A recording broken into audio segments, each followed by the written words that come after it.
Little Miss Bad by Roger Hargreaves. Little Miss Sunshine looked out of the window and thought back on all the things that had happened in the last week. Lots of things. Lots of bad things.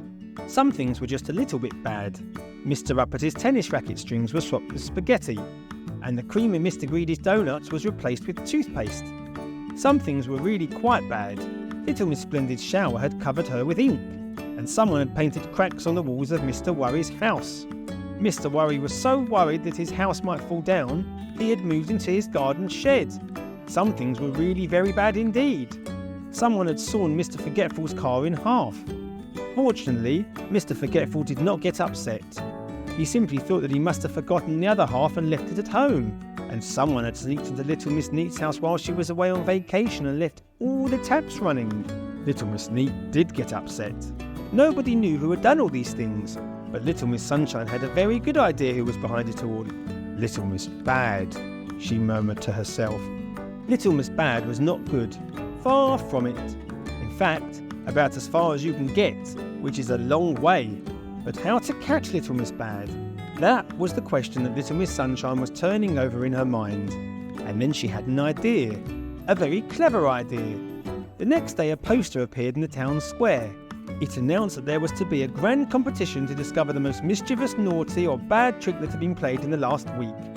First prize was a fabulous vacation. How easy, said Little Miss Bad to herself. That vacation is as good as mine. The day of the grand competition dawned. By midday a large crowd had gathered in the town square.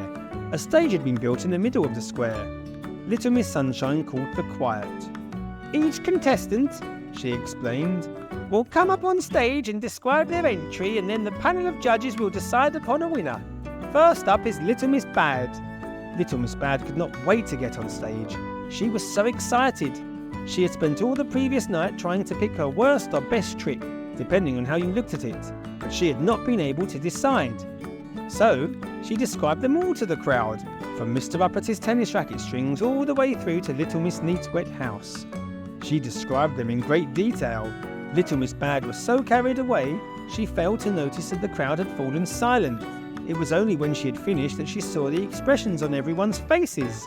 She looked to Little Miss Sunshine, who was the only person in the square with a smile on her face, a rather smug smile, and it suddenly occurred to Little Miss Bad just what she had been tricked into doing.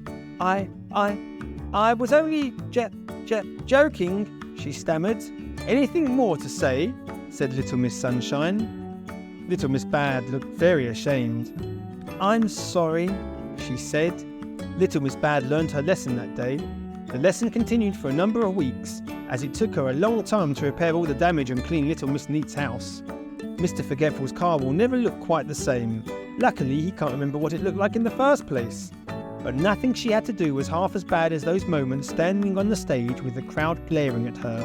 It was a very long time before she even thought of doing anything bad. And the same could be said of one other person that day, Mr. Mischief, who slipped away from his place next to the stage and slunk off home, where he breathed a very deep sigh of relief.